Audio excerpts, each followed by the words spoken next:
Our third speaker is Omer Bartov. He's the Samuel Pizar Professor of Holocaust and Genocide Study at Brown University. Born in Israel and educated at Tel Aviv University and St. Anthony College in Oxford, his early research concerned war crimes in World War II and the links between war and genocide. He has also written on representation of anti-Semitism in 20th century cinema. More recently, he has focused on the interacting relations, violence, and population displacement in Europe and Palestine. His latest book include Anatomy of a Genocide, The Life and Death of a Town Called Buchach, 2018, Tales from the Borderlands, Making and Unmaking of the Galician Past, 2022, and Genocide, the Holocaust in Israel-Palestine, First Person History in Time of Crisis, 2023. He's currently writing a book tentatively titled The Broken Promise, a personal political history of Israel and Palestine, which is dedicated to investigating the first generation of Jews and Palestinians in Israel, a generation to which Omer Bartov also belongs. His novel, The Butterfly and the Axis, was published in 2023 in the United States and Israel. Thank you. Thank you very much, and thank you to the organizers for bringing such a brilliant group of people to this brilliant city. So I'm very pleased to be here. Just as a very quick side remark to what Sven was saying, there's an old book by Robert Wall called The Generation of 1914, which speaks about the three generations of soldiers, or almost soldiers, of World War I, and shows how those who who went enthusiastically to the war in 1914, those who went hardly at all enthusiastically in the middle of the war, and those who missed going to the war, and many of them became then the political soldiers of fascism. So it's an interesting sort of discussion. I want to make two very quick preliminary comments. One is, and I'll try to be as quick as I can because of the shortage of time. We've been speaking here a great deal, obviously, about different types of fascism. So is there some kind of generic fascism? What I would say is that most fascisms that we know have one thing in common, which is the socioeconomic preconditions that led to their rise, and we haven't spent much time talking about that.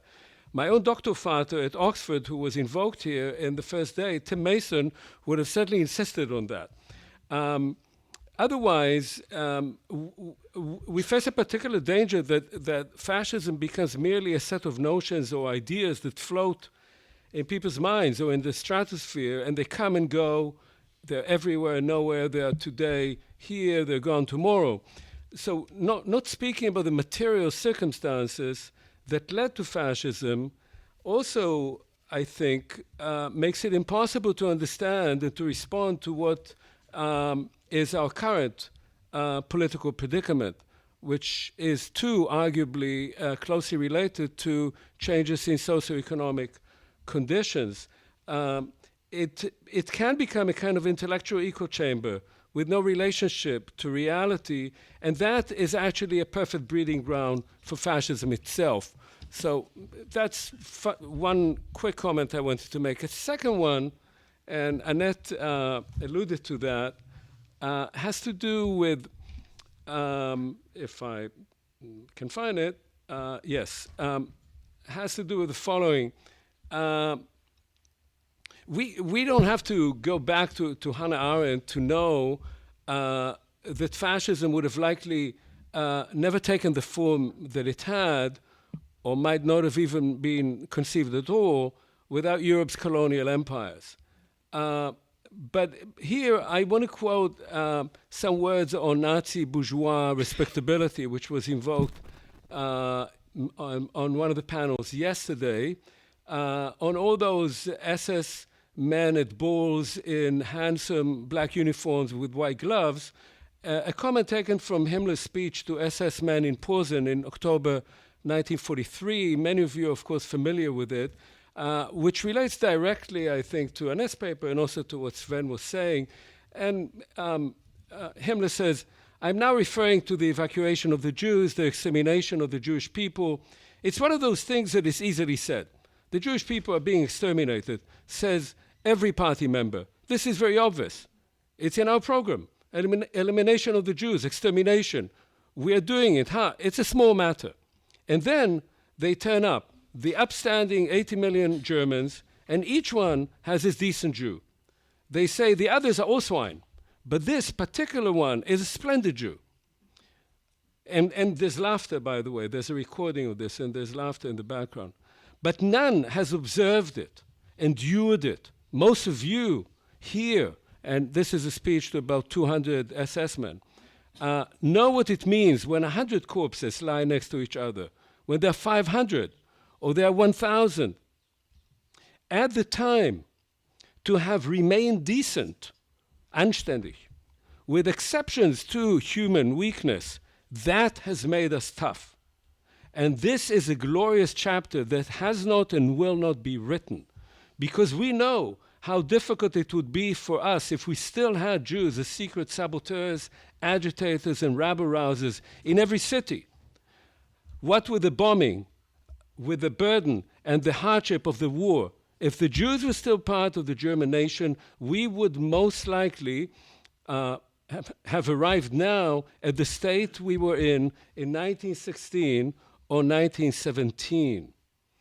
So I think it's really important to keep this in mind, because my sense is that we can't really ignore the need to discuss the relationship between fascism as a generic phenomenon, fascist regimes, maybe not entirely fascist regimes, authoritarian regimes and movements that had fascist predilections or fascist attributes, and Nazism. The sheer genocidal, nihilistic drive of Nazism, its utter destruction of Europe, its eradication of entire groups, calls for a discussion of its family resemblance to all other fascisms. I would note that Ernst Nolte, who was also evoked on the first day of the conference, in Three Faces of Fascism, was trying to show that Nazism originated elsewhere. It didn't come from Germany. It came from France, it came from Italy. Later on, he tried to show that the model for the extermination of the Jews didn't come from Germany either, but from Bolshevism. That's the beginning of the Historikerstreit, as you remember. He was not an impartial witness, as Saul Friedlander would have said. And at the time, Friedlander had a famous debate with him about it and left the dinner party at which they were all both present. Now, we have to remember that many scholars of fascism and Nazism, certainly those sitting at that meeting in 1963, were either former adherents or victims or participants. Mosse, of course, right? Mosse came from Germany. He told me his story once, but I won't repeat it now. But also Gordon Craig, who was a Marine in World War II. And also Michael Howard, who was the Regis Professor of History and my examiner at Oxford. All of those people were participants in World War II in various roles. They thought that fascism was history, yes, but they had experienced it. And experiencing Italian fascism was, for most of the people, most of the time, entirely different from experiencing Nazism. And we can ask Primo Levi about the difference between experiencing one and experiencing the other. And we can't dismiss that. I think we also should not dismiss Wassily Grossman's vivid depiction in his great novel, Life and Fate, of the peculiar murderous dynamics of Nazism and Bolshevism, their affinity for camps and their utter disdain for the human. So these are just early comments that I think link to Annette's paper in a variety of ways, but now I'll speak directly to that. So Annette opens her important lecture by stating that the Great War is indeed a total global tragedy, which is of course true, as is Annette's insistence that the war was a watershed event, certainly in Europe, but also in much of the rest of the world. Although she does not spend a huge amount of time on the rest of the world because it's focused on Europe. As a reinforcement of her argument, Annette could have noted that whereas the vast shadow of World War II has relegated its predecessor, World War I, in much of the historiography to a minor place, 1914-18 had set Europeans in particular on a course that was much more likely to produce the next even greater calamity than had it not occurred. Whether or not we think of World War I as a great rehearsal for World War II, we can certainly consider it as producing the mentalities, technologies, and politics that facilitated the rise of fascism, enslavement, and expulsion of whole populations as of genocide, as was said by both speakers on this panel. But of course, World War I meant vastly different things to different nations and population groups. And for that reason, it is also remembered or forgotten very differently. For France, and to a slightly lesser extent perhaps also for Britain, it was a complete calamity. This had to do first, of course, with the vast losses, much greater than in World War II for both countries, so great indeed that one spoke of a lost generation. It inspired in those countries a new culture of mourning and commemoration. And of course, George Mosse wrote about that in the book that was mentioned, as did Jay Winter, that Annette knows well. As well as an abhorrence of war, at least of European war. But for these colonial powers, the Great War also indicated the limits of their overseas reach and challenged their status as great powers, even as they carved for themselves new colonial holdings that had previously been ruled by the Germans and the Ottomans. In fact, the Middle East as we know it today, for better and largely for worse, bears the legacy of these two nations' short-lived colonial and mandatory rule, much as they would rather disown this inheritance today. In other words, if you look at the legacy of World War I from the perspective of colonized populations, which constituted much of the rest of the globe, you may see something quite different. For the seeds of the struggle for decolonization were sown on the battlefields of Europe, where many men recruited from the colonies, and we heard from Annette about that, fought in French and British uniforms, where they saw that white men could be killed by machine gun fire and artillery just as easily as brown and black people, and where they began to realize that while they sacrificed as much as the white man, they were not rewarded with liberty from his oppression and racism. From this point of view, one might say that the Great War heralded the eventual end of colonialism, even if both the war and the loss of empire was experienced as calamitous by the French and the British. In other parts of Europe, World War I was also a very different affair from the one remembered with remorse and nostalgia in France and Britain. For the so-called awakening nations of Eastern Europe, ruled by the great multi-ethnic and multi-religious Russian, Austro-Hungarian, and Ottoman empires, the war ended up being experienced as a war of liberation. Polish and Ukrainian legions, for instance, though dressed in Austro-Hungarian uniforms, were not really interested in saving the empire from the Russians, but rather in forming their own independent states. In this, some failed and others succeeded. The Poles regained the state they had lost at the end of the 18th century, and the Ukrainians failed to preserve the short-lived West Ukrainian Republic and found themselves under Polish rule. For the Poles, in other words, World War I was a triumph of resurrection, not at all a calamity. For Ukrainians, the legacy of that period was the 1918-19 war with Poland, not the killing fields of 1418.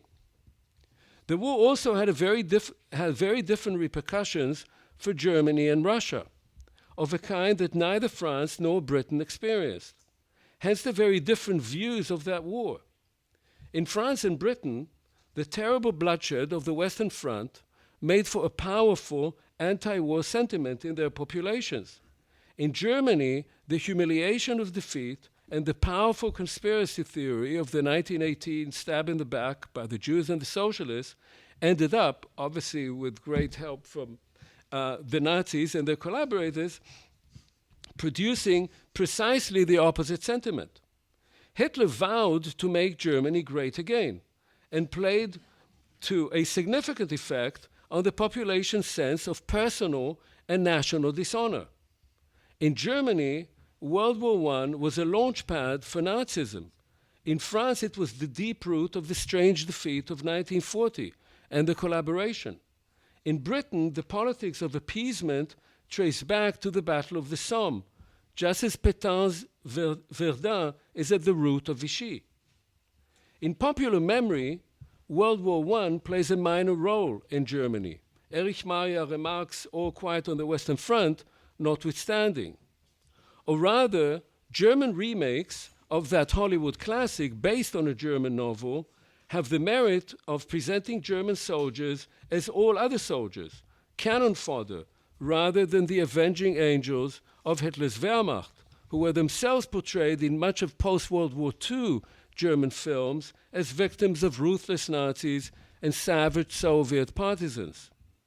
Curiously, Germany, France, and Britain all commemorate World War I much more avidly than the war that followed, albeit for very different reasons. As for the Soviet and Russian experience and commemoration of World War I, it has largely been integrated into the Revolution and Civil War, all of which have been folded into the events of the Great Patriotic War of 1941-45. In that sense, the Russian World War I experience is hardly much of a point of reference for its own sake. Disillusionment with that war was the trigger for the revolution and all that followed. Even the horrendous bloodletting of that war has been almost entirely absorbed into the initial calamity and subsequent triumph in the struggle against the Nazi onslaught. So why was the experience and commemoration of World War I so different in different countries? And why was it then re-remembered and marginalized following World War II? For France, this is no difficult to understand. As monuments scattered around the country indicate, that was the war that scorched an entire generation.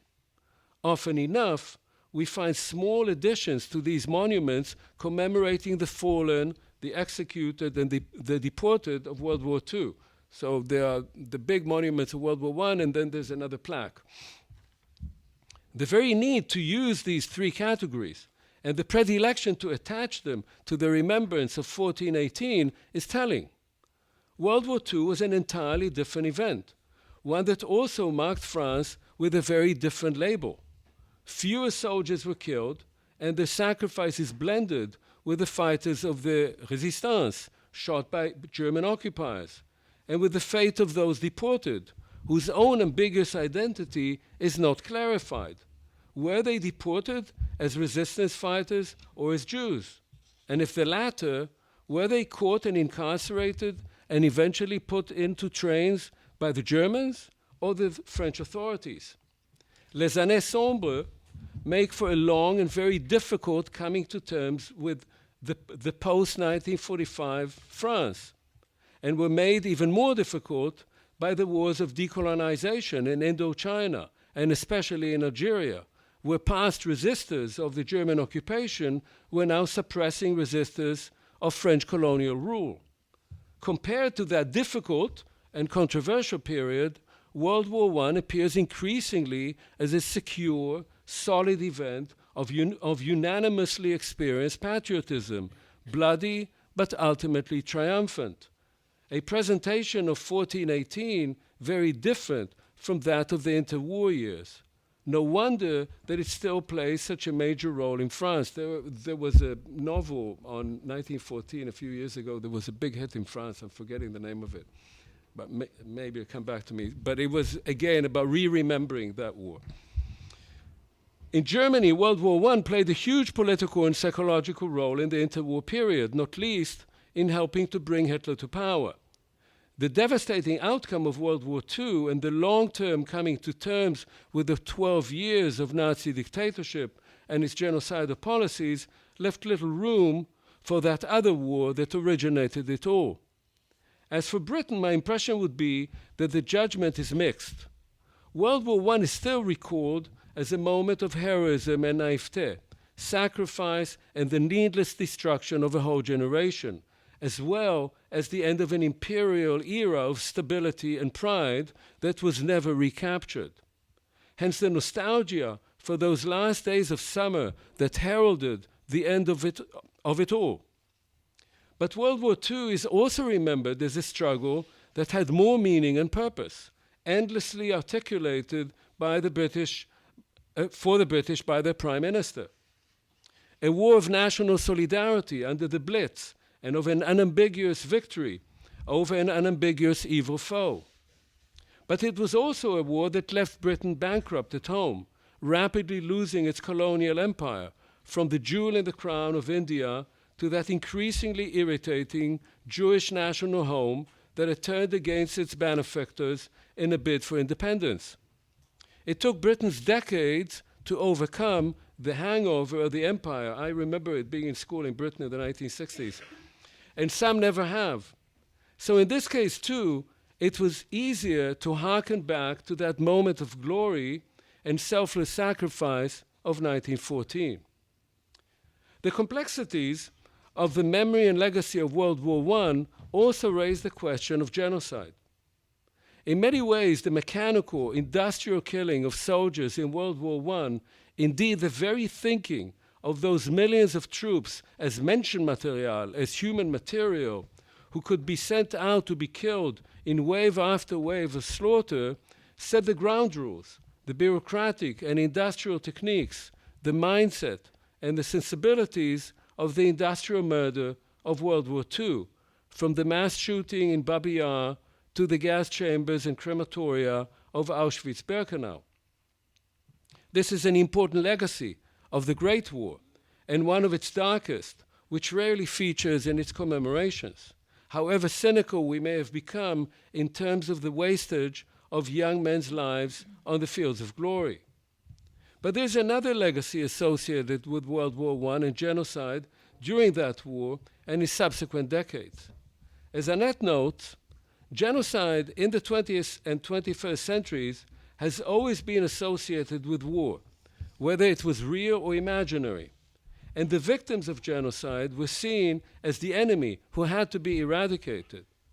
This was the case already with the genocide of the Herero and Nama peoples in German Southwest Africa in 1904, with the genocide of the Armenians by the Ottoman Empire in 1915, and indeed with the genocide of the Jews in the Holocaust. As Himmler infamously, sorry for invoking him again, noted in his diary after meeting Hitler in summer 1941, the Jews should be treated like partisans. The same can be said of all the genocides that followed in Kampuchea, Bosnia, Rwanda, Darfur, and other places. Here we should also take note of the argument that the growing brutality of Europeans in their own world wars, which they fought with the assistance, as I said, of their colonial subjects, came, in the words of Aimé Césaire, as a choc de retour, or a boomerang effect, from their brutalities in the colonial empires. His former student, Frantz Fanon, described the Holocaust as a dispute between Europeans or as a family quarrel. Both men were born in the French-ruled island of Martinique, and Fanon fought with the Resistance in World War II, and during the war in Algeria joined the FLN. Hundreds of thousands of black and brown soldiers fought in World War I, exposed to the brutalizing effects and observing their white comrades dying just like them. Albert Camus' father, whom he never knew, died in battle shortly after his arrival for the very first time in France in summer 1914.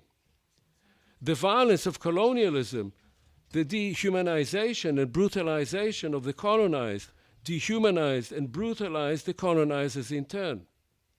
The convenient distinction between the metropole, where life was civilized, there was democracy, and the colony, where the civilizing mission served as a cover for murder and exploitation, were erased in World War I. It is not, in fact, that the Holocaust was a family quarrel, but that Europeans got into the habit of dehumanizing, making into colonial subjects those they wished to remove from their midst. Jews did not die as Europeans, whatever they thought themselves to be, but as people associated with parts of the world that were outside the sphere of human solidarity. This was a habit or a manner of thinking acquired through colonialism, and the practical aspects of their mass death were implemented with a combined experience of warfare since 1914 and of colonial massacres and genocides. From this perspective, we must see World War I as the culmination of colonialism, as the origin of mass death in Europe, as the trigger for shaking off colonialism in European empires, and not least, as the moment in which Europe allegedly lost its innocence, or as in the words of Philip Larkin's 1964 poem, 1914, never such innocence, never before or since, has changed itself to past, without a word, the men leaving the gardens tidy, the thousands of marriages lasting a little while longer, never such innocence again. But there was no innocence. Not in Frederick Douglass's and W.E.B. Du Bois's America, not in Joseph Conrad's Congo, nor indeed in Leo Pinska's Russia and Ukraine, for the masses of the downtrodden and persecuted, enslaved and slaughtered in the decades leading to 1914. In that sense, that was the culmination as well as the progenitor of mass violence, a link in a chain that stretches all the way to the present. And the present is where I want to end this comment. For if World War I was a necessary step for the Holocaust, which I think it was, then the Holocaust has not played the role some had expected of it, an extreme case that would serve as a warning against such violence ever happening again. In fact, it has often served as an excuse for other cases of mass murder, which were not seen as quite measuring up to its standards of mass murder that have become fixed in our minds, just like the Western Front of World War I. But the Holocaust has also served as a license for violence, even as it can be used to deny the very nature of the violence unleashed in its name. This is what we are watching at the moment, with horror and anguish in Gaza. If World War I was supposed to be the war to end all wars, then and World War II ended up with solemn pledges of never again, Israel has made the Holocaust into its instrument of destruction, and under its present leadership has been carrying out genocide of others in the name of protecting its people from another Auschwitz. We have come a long way from the Judenseelung of World War I, which sought to make sure the Jews were fulfilling their patriotic duty to the Kaiser, to the destruction of Gaza under the name of genocide prevention by soldiers educated to believe that as post-Holocaust Jews, they have a right and a duty to eradicating all those they perceive as their enemies, as human animals, and that no one can stand in their way or level moral arguments at them. This too is a legacy of 1914-18 and all that followed, not least the rise of fascism and the destruction it wrought on Europe. I'm sure there are Israeli troops on the ground right now who could repeat the words of Pierre Teilhard de Chardin without missing a beat, and would post them on social media, merely replacing the word front with Gaza. Gaza enchants me. The unforgettable experience of Gaza, in my view, is one of immense freedom. No one, apart from those who have been there, can know the memory charged with wonder that a man may be left with. War left a tear in the crust of banality and convention. That's the quote. I can only conclude with Annette's sage words. In genocide, not only weapons, hunger, rapes, and hands kill, but also words kill. They are at the heart of fake news, of alternative stories, and denials.